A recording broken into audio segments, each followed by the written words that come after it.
Who is he and what are his achievements from the beginning to 2023? Benjamin Netanyahu's, where we dive into the world of politics, history, and world leaders. Today, we're going to explore the political journey and legacy of one of Israel's most prominent figures, Benjamin Netanyahu. Whether you're a supporter or a critic, there's no denying the impact he's had on Israeli and international politics. So, let's dive right in. Benjamin Netanyahu was born on October 21, 1949, in Tel Aviv, Israel.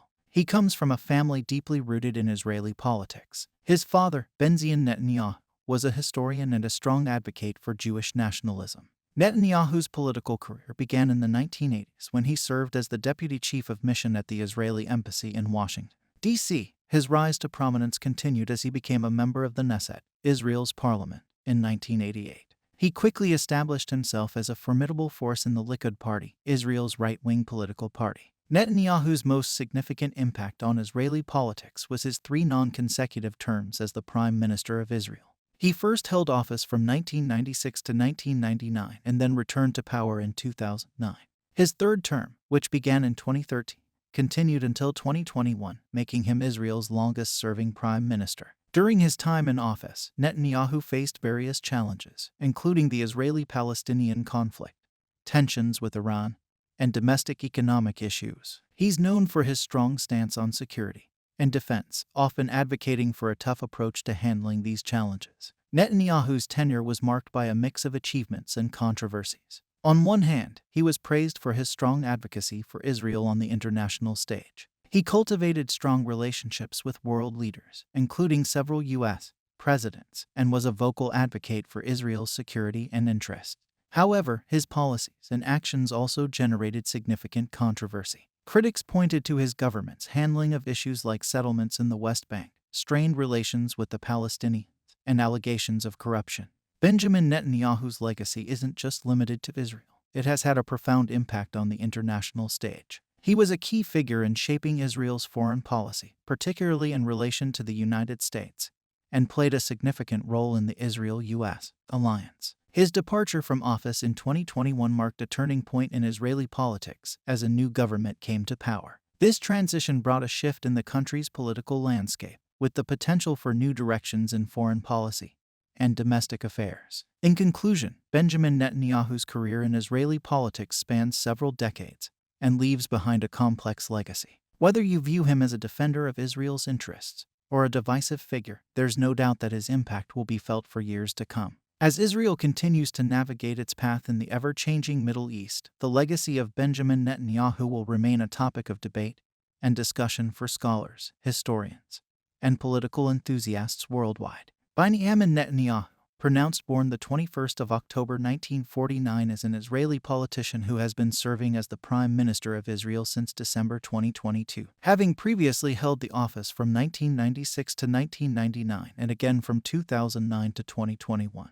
He is the chairman of the Likud party. Netanyahu is the longest-tenured prime minister in the country's history, having served for a total of over 16 years. He was also the first prime minister to be born in Israel after its declaration of independence. Born in Tel Aviv to secular Jewish parents, Netanyahu was raised in Jerusalem, and for a time also in Philadelphia in the United States. He returned to Israel in 1967 to join the Israel Defense Forces. He became a team leader in the Sayeret Matkal Special Forces and took part in several missions, achieving the rank of captain before being honorably discharged. After graduating from the Massachusetts Institute of Technology, Netanyahu became an economic consultant for the Boston Consulting Group. He moved back to Israel in 1978 to found the Yonah Netanyahu Anti-Terror Institute. From 1984 to 1988, Netanyahu was permanent representative of Israel to the United Nations. Netanyahu rose to prominence after being elected as the chairman of Likud in 1993, becoming leader of the opposition. In the 1996 election, Netanyahu beat Shimon Peres, becoming the first Israeli prime minister elected directly by popular vote, and its youngest ever. Netanyahu and Likud were heavily defeated in the 1999 election by Ehud Barak's One Israel alliance, and Netanyahu chose to retire from politics entirely, entering the private sector. Netanyahu later returned to politics and served as Minister of Foreign Affairs and Minister of Finance under Ariel Sharon. During the latter position, he initiated reforms of the Israeli economy that led to significant growth, before ultimately resigning over disagreements regarding the Gaza disengagement plan. Netanyahu returned to the leadership of Likud in December 2005 after Sharon stepped down to form a new party, Kadima. He was the leader of the opposition from 2006 to 2009. After the 2009 election, Netanyahu formed a coalition government with other right-wing parties and was sworn in as prime minister for a second time. He went on to lead Likud to victory in the 2013 and 2015 elections. A period of political deadlock ensued after 3 consecutive elections in 2019 and 2020 failed to produce a government, which was solved after a coalition rotation agreement was reached between Netanyahu and centrist Blue and White Alliance's Benny Gantz. The coalition collapsed in December 2020 before the rotation could take place, and a new election was held in March 2021. In his penultimate government, Netanyahu led Israel's response to the COVID-19 pandemic and the 2021 Israel-Palestine crisis. In June 2021, after Naftali Bennett formed a government with Yair Lapid, Netanyahu was removed from the premiership, becoming opposition leader for the third time, before returning as prime minister again after forming a coalition with right-wing parties after the 2022 election. Netanyahu and his government coalition partners pursued wide-ranging judicial reform. The judicial reform efforts were met with polarized reaction, with opponents of the judicial reform holding mass protests across the country over the course of many months. On the 7th of October 2023, Israel suffered a deadly attack by Hamas, triggering the 2023 Israel-Hamas war. Due to the Israeli government's failure to anticipate this attack, Netanyahu has been criticized by opponents for presiding over Israel's biggest intelligence failure in 50 years. Netanyahu made his closeness to Donald Trump, a personal friend since the 1980s, central to his political appeal in Israel from 2016. During Trump's presidency, the United States recognized Jerusalem as the capital of Israel, recognized Israeli sovereignty over the Golan Heights, and brokered the Abraham Accords, a series of normalization agreements between Israel and various Arab states. Netanyahu has faced international criticism over his decades-long policy as prime minister of expanding Israeli settlements in the occupied West Bank, deemed illegal under international law. In 2019, Netanyahu was indicted on charges of breach of trust, bribery, and fraud, following a 3-year investigation, due to which he relinquished all his ministry posts other than the prime minister position. Netanyahu was born in 1949 in Tel Aviv. His mother, Tzila Segal, was born in Petah Tikva in the Ottoman Empire's Mutasarrifate of Jerusalem. And his father, Warsaw-born Benjamin Netanyahu, was a historian specializing in the Jewish Golden Age of Spain.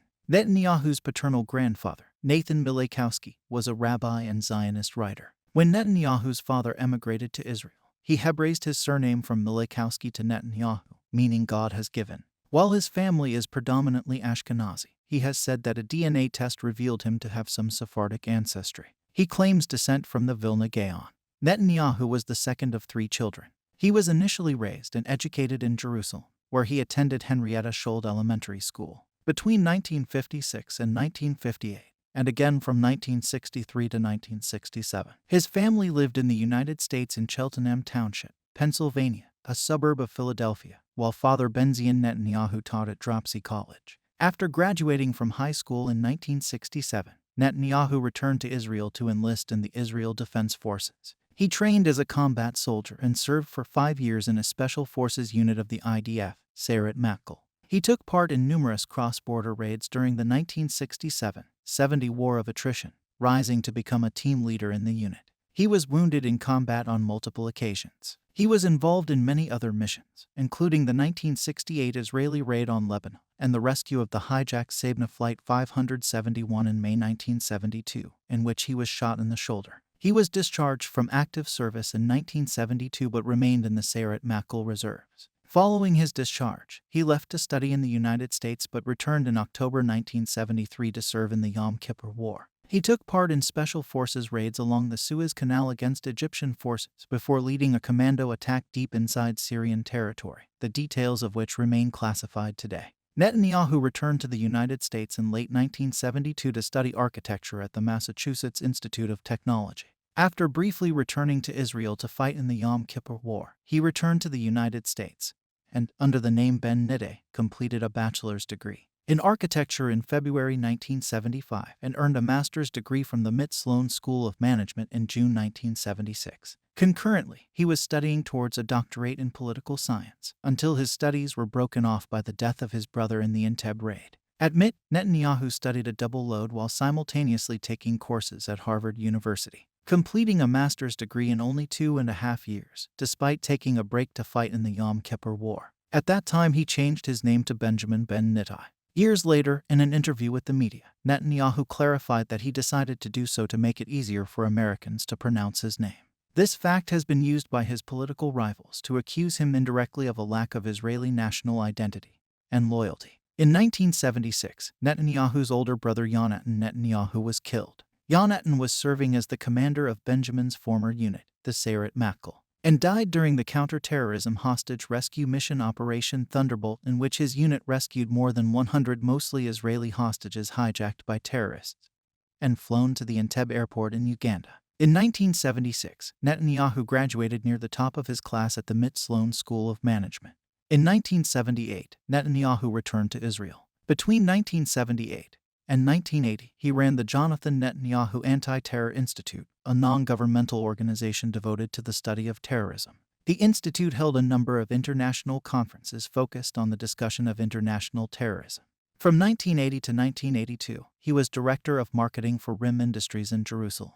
During this period, Netanyahu made his first connections with several Israeli politicians, including Minister Moshe Aarons. Aarons appointed him as his deputy chief of mission at the Israeli embassy in Washington, D.C., while Aarons was ambassador to the United States, a position he held from 1982 until 1984. During the 1982 Lebanon War, he was called up for reserve duty in Sayeret Matkal and requested to be released from service, preferring to remain in the U.S. and serve as a spokesperson for Israel in the wake of harsh international criticism of the war. He presented Israel's case to the media during the war and established a highly efficient public relations system in the Israeli embassy. Between 1984 and 1988, Netanyahu served as the Israeli ambassador to the United Nations. Netanyahu was influenced by Rabbi Menachem M. Schneerson, with whom he formed a relationship during the 1980s. He referred to Schneerson as the most influential man of our time. At this time, Netanyahu became friends with Fred Trump, the father of future U.S. President Donald Trump.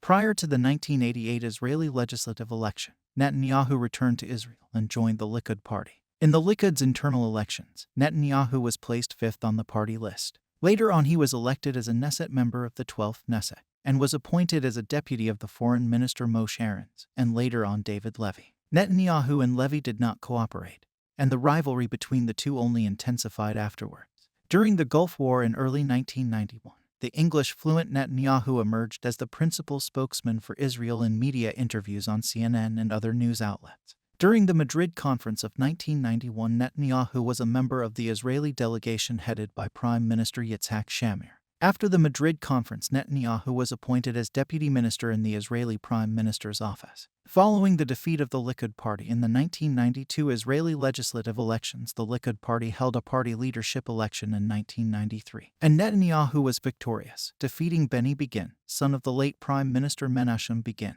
and veteran politician David Levy. Sharon initially sought Likud party leadership as well, but quickly withdrew when it was evident that he was attracting minimal support. Shamir retired from politics shortly after the Likud's defeat in the 1992 election.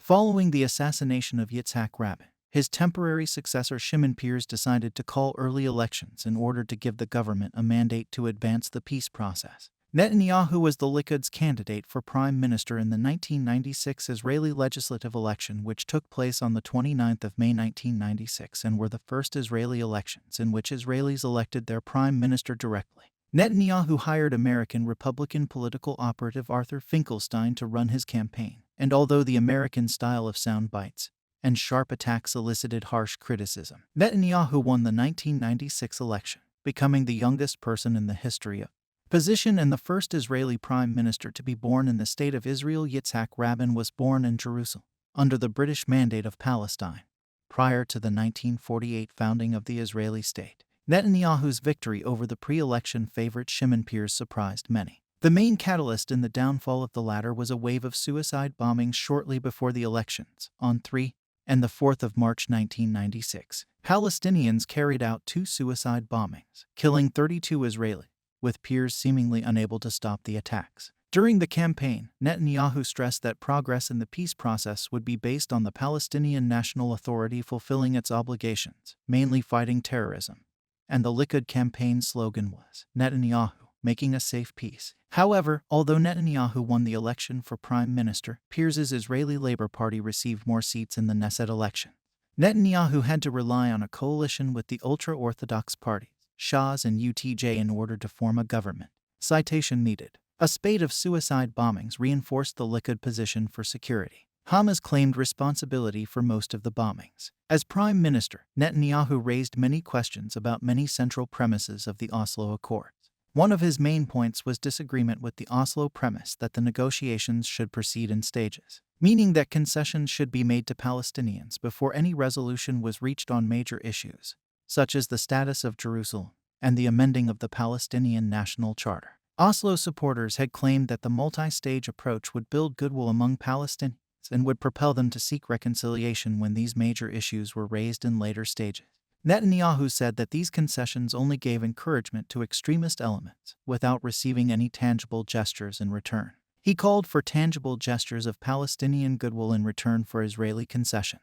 Despite his stated differences with the Oslo Accords, Prime Minister Netanyahu continued their implementation, but his premiership saw a marked slowdown in the peace process. Citation needed. In 1996, Netanyahu and Jerusalem's Mayor Ehud Olmert decided to open an exit in the Arab Quarter for the Western Wall tunnel, which prior Prime Minister Shimon Peres had instructed to be put on hold for the sake of peace. This sparked 3 days of rioting by Palestinians, resulting in dozens of both Israelis and Palestinians being killed. In 1997, Netanyahu authorized a Mossad operation to assassinate Hamas leader called Mashal in Jordan, just 3 years after the two countries had signed a peace treaty. The Mossad team, covering as 5 Canadian tourists, entered Jordan on the 27th of September 1997 and injected poison into Mashal's ears in a street in Amman.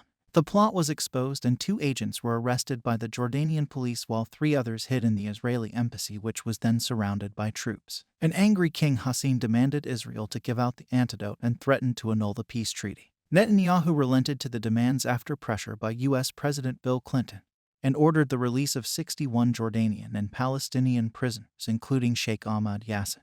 The incident sent the nascent Israeli-Jordanian relations plummeting. During his term, Netanyahu also began a process of economic liberalization, taking steps towards a free market economy. Under his watch, the government began selling its shares in banks in major state-run companies. Netanyahu also greatly eased Israel's strict foreign exchange controls, enabling Israelis to take an unrestricted amount of money out of the country, open foreign bank accounts, hold foreign currency, and invest freely in other countries. Throughout his term, Netanyahu was opposed by the political left wing in Israel and lost support from the right because of his concessions to the Palestinians in Hebron and elsewhere, and due to his negotiations with Arafat generally. Netanyahu lost favor with the Israeli public after a long chain of scandals involving his marriage and corruption charges. In 1997, police recommended that Netanyahu be indicted on corruption charges for influence peddling. He was accused of appointing an attorney general who would reduce the charges, but prosecutors ruled that there was insufficient evidence to go to trial. In 1999, Netanyahu faced another scandal when the Israel police recommended that he be tried for corruption for $100,000 in free services from a government contractor. Israel's attorney general did not prosecute, citing difficulties with evidence. After being defeated by Ehud Barak in the 1999 Israeli prime ministerial election, Netanyahu temporarily retired from politics. He subsequently served as a senior consultant with Israeli communications equipment manufacturer BATM Advanced Communications for 2 years. With the fall of the Barak government in late 2000, Netanyahu expressed his desire to return to politics. By law, Barak's resignation was supposed to lead to elections for the prime minister position only. Netanyahu insisted that general elections should be held, claiming that otherwise it would be impossible to have a stable government. Netanyahu decided eventually not to run for the prime minister position, a move which facilitated the surprising rise to power of Ariel Sharon, who at the time was considered less popular than Netanyahu. In 2002, after the Israeli Labor Party left the coalition and vacated the position of foreign minister, Prime Minister Ariel Sharon appointed Netanyahu as foreign minister. Netanyahu challenged Sharon for the leadership of the Likud party in the 2002 Likud leadership election, but failed to oust him. On the 9th of September 2002, a scheduled speech by Netanyahu at Concordia University in Montreal, Quebec, Canada was cancelled after hundreds of pro-Palestinian protesters overwhelmed security and smashed through a glass window. Netanyahu was not present at the protest, having remained at his hotel throughout the duration. He later accused the activists of supporting terrorism and mad zealotry. Weeks later, on the 1st of October 2002, around 200 protesters met Netanyahu outside his Heinz Hall appearance in Pittsburgh, although Pittsburgh police, Israeli security, and a Pittsburgh SWAT unit allowed his speeches to continue downtown at the Hall and the Duquesne Club as well as suburban Robert Morris University. On the 12th of September 2002, Netanyahu testified under oath as a private citizen before the U.S. House of Representatives Committee on Oversight and Government Reform regarding the nuclear threat posed by the Iraqi regime. There is no question whatsoever that Saddam is seeking and is working and is advancing towards the development of nuclear weapons, no question whatsoever, he said. And there is no question that once he acquires it, history shifts immediately. In his testimony, Netanyahu also said, "If you take out Saddam's regime, I guarantee you that it will have enormous positive reverberations on the region." Following the withdrawal of Sharon from the Likud, Netanyahu was one of several candidates who vied for the Likud leadership. His most recent attempt prior to this was in September 2005 when he had tried to hold early primaries for the position of the head of the Likud party, while the party held the office of prime minister, thus effectively pushing Ariel Sharon out of office. The party rejected this initiative. Netanyahu retook the leadership on the 20th of December 2005, with 47% of the primary vote to 32% for Silvan Shalom and 15% for Moshe Feiglin. In the March 2006 Knesset elections, Likud took the third place behind Kadima and Labor, and Netanyahu served as leader of the opposition. On the 14th of August 2007, Netanyahu was re-elected as chairman of the Likud and its candidate for the post of prime minister with 73% of the vote, against far-right candidate Moshe Feiglin and World Likud chairman Danny Danon. He opposed the 2008 Israel-Hamas ceasefire, like others in the Knesset opposition. In the first half of 2008, doctors removed a small colon polyp that proved to be benign. In 2009, U.S. Secretary of State Hillary Clinton voiced support for the establishment of a Palestinian state, a solution not endorsed by Prime Minister-designate Benjamin Netanyahu, with whom she had earlier pledged the United States cooperation. Upon the arrival of President Obama administration's special envoy, George Mitchell, Netanyahu said that any furtherance of negotiations with the Palestinians would be conditioned on the Palestinians recognizing Israel as a Jewish state. During President Obama's Cairo speech on the 4th of June 2009, in which Obama addressed the Muslim world, Obama stated, among other things, the United States does not accept the legitimacy of continued Israeli settlements. Following Obama's Cairo speech, Netanyahu immediately called a special government meeting. On the 14th of June, 10 days after Obama's Cairo speech, Netanyahu gave a speech at Bar Ilan University in which he endorsed a demilitarized Palestinian state, though said that Jerusalem must remain the unified capital of Israel. Netanyahu stated that he would accept a Palestinian state if Jerusalem were to remain the united capital of Israel.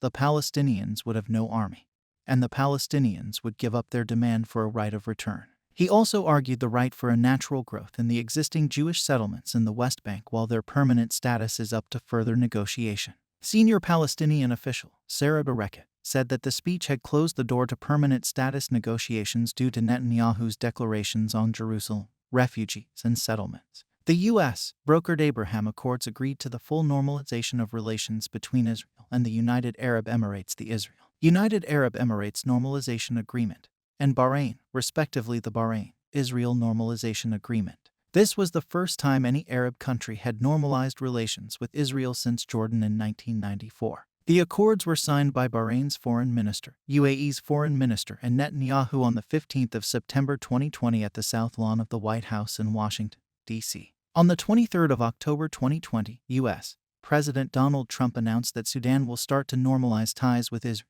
making it the third Arab state to do so as part of the Trump administration brokered Abraham Accords. Sudan fought in wars against Israel in 1948 and 1967. Netanyahu thanked President Trump and his team above all, saying that together with him we are changing history. Despite all the experts and commentators who said it was impossible, Israel was completely isolated, and they told us we were heading into a political tsunami. What's happening is the absolute opposite. This was followed by Morocco establishing relations with Israel in December. Thank you for joining us on this journey into the life of Beethoven. Stay tuned for more incredible stories, and remember, it's never too late to make a positive impact on the world. Until next time, stay curious, stay informed, and keep exploring the world's incredible stories. I stop at this point today.